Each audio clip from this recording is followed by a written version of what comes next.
Baik sahabat budaya, kita masih berada di situs Komplek Keramat Gunung Lalang. Ini di hari ke-6 ekskavasi dengan tujuan untuk penyelamatan situs dan juga melihat struktur situs secara utuh. Bagaimana Komplek Makam Keramat Gunung Lalang ini dibangun di masanya. Menurut catatan Muller, bahwa yang dimakamkan di sini adalah Panembahan Baruh di 1590. Artinya 400 lebih tahun yang lalu komplek makam keramat Gunung Lalang ini sudah dibangun. Kita bisa melihat di depan ini adalah salah satu struktur bata merah yang diduga sebagai talut ataupun benteng.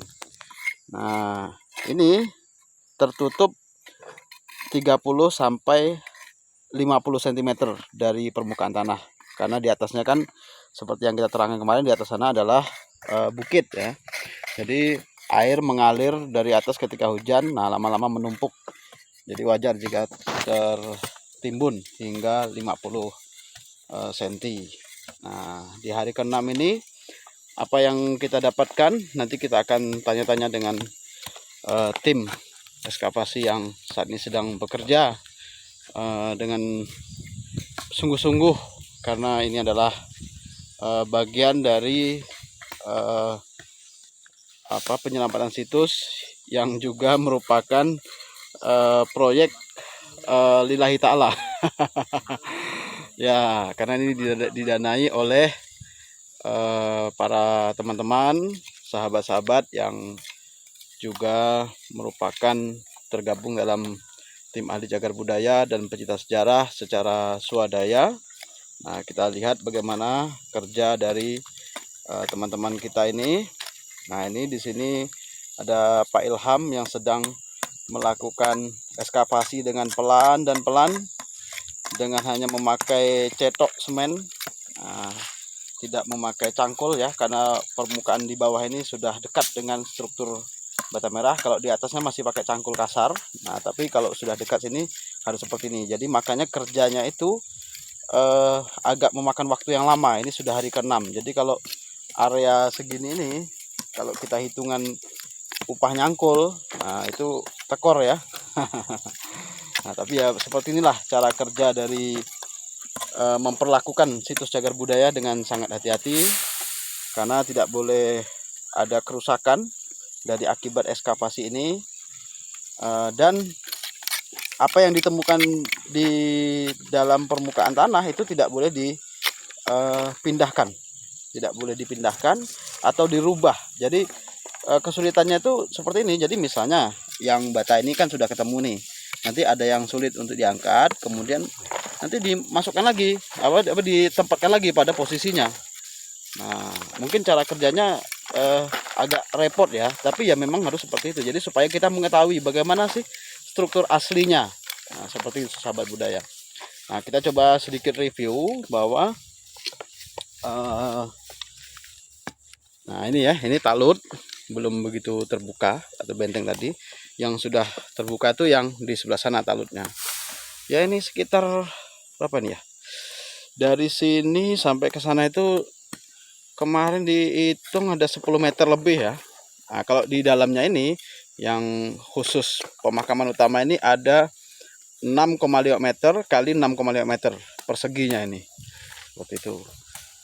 Oke, kita lihat juga bata-bata yang tersusun ini, disclaimer on ya. Ini kami temukan memang awalnya itu sudah disusun seperti ini. Jadi diduga mungkin pada saat orang menemukan pertama kali ini sudah kondisi acak-acakan. Nah, sehingga dugaan mereka itu makam dengan susunan seperti ini. Tapi kami tidak yakin bahwa susunannya seperti itu. Tapi ya sudah, kita menghargai yang sudah ada. Jadi kita letakkan kembali di sini sama yang ini. Nah, jadi kalau sementara ini kan ada dua struktur bata, nah makam ya. Tapi mungkin bisa jadi 3 sebelah sana, atau lebih, atau bahkan mungkin kurang seperti itu. Kita belum bisa menyimpulkan ya untuk saat ini. Akan tetapi memang dalam catatan Muller di 1822 itu menuliskan Panembahan Baroh itu dimakamkan di Bukit Lalang dan juga Panembahan Giri Mustika dimakamkan di belakang mulia Bukit Laut atau Lalang.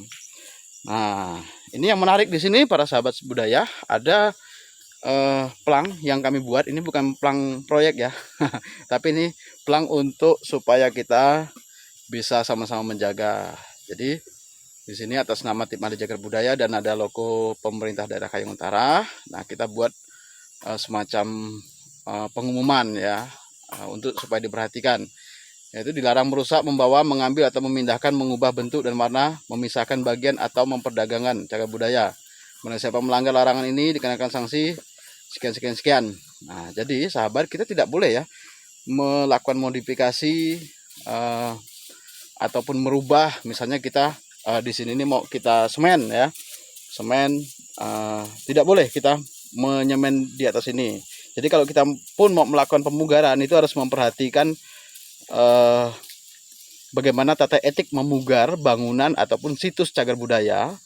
Nah, maka kita harus melibatkan orang yang mengerti ataupun pakarnya. Nah, atau paling tidak ya seperti apa, teman-teman lah dari Tim Ahli Jagar Budaya yang sedikit banyak mereka memahami. Jadi itu pentingnya untuk kita mempertahankan bagaimana bentuk keaslian. Nah, ini para sahabat budaya, kita lihat sangat luar biasa sekali yang di bagian ini masih sangat utuh ya. Apa ya? Talutnya tadi ya, talut. Nah, ini lurus ke sana. Wah, ini luar biasa sekali. Ini masih asli ya. Jadi kita tidak mereka-reka, tidak memasang ulang. Jadi memang kita temukan di bawah tanah memang sudah seperti itu. Jadi inilah nanti yang kemudian akan menjadi acuan bagi pemerintah daerah ataupun dinas kebudayaan, pendidikan kebudayaan untuk melakukan pemugaran dengan bentuk asli seperti ini. Tidak boleh ini batanya dilarikan di tempat lain ya kan, ataupun di semen atau diapakan. Nah, seandainya nanti mau di semen pun itu bukan di batanya, tapi melindungi struktur batanya justru. Jadi mungkin agak ke atas atau yang di sebelah sananya, supaya bata ini tidak, nanti bata merah tidak tertimbun kembali, atau dengan memperhatikan secara seksama bagaimana bentuk dari struktur ini secara utuh. Nah, coba kita lihat secara landscape ya para sahabat, seperti ini. Oke. Nah, luar biasa. Nah, itu kan dapat kita landscape alamnya juga. Wah, iya, ini luar biasa. Oke. Nah, sekarang kita tanya-tanya sahabat budaya kepada tim, salah satu tim kita. Nah, kita mulai dari Mas Huda. Nah, Mas Huda ini sama dengan saya namanya ya. Permisi Mas Huda. Iya. Nah, sudah hari ke-6 ini, apa yang dirasakan oleh Mas Huda di komplek Keramat Gunung Alang ini? Nggak SR aku, malu aku. Malu aku. Kenapa malu? Nggak bisa ngomong itu. Oh gitu. Ya, ini apa yang dilakukan ini sekarang? Pengadukan bata. Pengadukan? Iya, membersihkan bata. Membersihkan ya? Iya. Oke, bersihkannya dengan cetok gitu ya? Iya, Pak. Oke, baik, terima kasih Mas, sudah lanjutkan. Oke. Ya. Nah, ini dia tim ahli kita, Pak Rido. Hari ini pakai celana pendek ya? Sampai kena ketawakan tuh sama penunggu di sini ya. Sedikit tanya-tanya nih, apa yang ditemukan di hari ke-6 ini? Di hari ke-6 masih sama ya, masih sama melanjutkan yang hari yang kemarin. Kemarin membersihkan di bagian bentengnya. Cuman kami mau mencari lagi, kemungkinan besar di daerah sini ini ada tangganya, tangga masuknya. Soalnya kalau dilihat area ini 2 kali lipat dengan area pelataran yang sebelah sana. Jadi kemungkinan besar memang dari arah barat masuknya. Pintu masuknya gitu. Aduh, tumbang itu. Wah, kena angin ini. Jadi sekarang mulai ini diambil dulu tanah yang humusnya dulu, baru biar kelihatan strukturnya seperti yang di situ yang longsor itu udah mulai kelihatan. Dibuka semuanya supaya kita tahu seperti apa bentuk aslinya. Oh ya. Nah, mengenai teknologi bata ini, kira-kira itu kalau buatnya di mana dulu itu, Mas? Ini sih kalau saya rasa memang buatan dari Jawa ya. Karena kan kalau misalkan buatan di sini setidaknya kan masih ada tradisi orang sini yang buat gitu ya tapi kenyataannya tidak ada pembuat bata merah yang seperti ini di sini. Ya. Bahkan tradisi membuat rumah di sini tidak dengan bata merah, mereka dengan kayu belian dan sebagainya kan. Berarti memang bahan bangunan ini mungkin memang didatangkan dari Jawa. Oh ya ya ya. Oke, dilanjut. Nanti kita akan dalami tentang soal perbataan. Ya ya. Ya. Oke. Terima kasih Mas Rido. Ini ke Pak Ilham. Apa yang dilakukan di hari ke-6 ini Pak Ilham? Sampai pakai celana pendek ini udah nggak mampu lagi kayaknya ya. Gimana Pak Ilham? Pastinya masih terus menggali,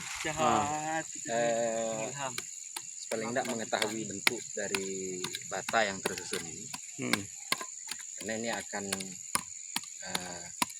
kita upayakan untuk ditanggulangi melalui renovasi nanti ke depannya.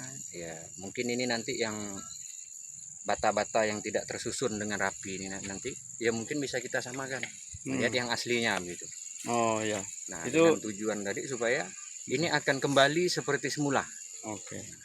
Harapan Jadi kita seperti itu. Rekomendasi Anda kepada pihak terkait atau siapapun melihat situs ini apa Pak kira-kira? Yang pasti kita berharap karena ini memiliki nilai penting bagi budaya, ilmu pengetahuan, kemudian agama, ya sepatutnya kita bersama-sama, terutama pihak-pihak yang terkait yang mempunyai kewenangan dalam hal ini bisa lebih proaktif atau lebih komitmen konsisten dalam memberikan satu hal yang positif bagi masyarakat, tidak hanya masyarakat di wilayah Kayong Utara, tapi ini juga bisa menjadi pemahaman bagi masyarakat di luar Kabupaten Kayong Utara. Oke, seperti itu. Berarti secara realnya nanti ke depan ini harus ada semacam renovasi tadi ya? Ya, memang sudah seharusnya seperti itu. Karena dengan kita nggak mau ke depannya ini itu malah longsor kembali. Coba ditunjukkan yang mana yang longsor Bang? Nah, seperti ini. Ya. Seperti ini. Ya. Ini dia sudah tidak tersusun rapi seperti aslinya. Nah, kemudian ini condong. Ini condong. Oke. Condong. Padahal bentuk aslinya seperti ini. Nah, tersusun rapi seperti ini. Oh ya, seperti ini. Ya. Nah, seperti ini. Ya. Kan begitu. Oke. Nah, sepaling tidak. Oh, jadi ini bisa menjadi contoh untuk bisa jadi contoh yang di sana ya. Betul. Ketika mau melakukan renovasi. Ya, tentunya dengan kajian-kajian yang lebih masuk akal yang mungkin kalau akan dilakukan oleh tim ahli cagar budaya Kabupaten Kayong Utara. Oke, terima kasih Pak Ilham. Mantap.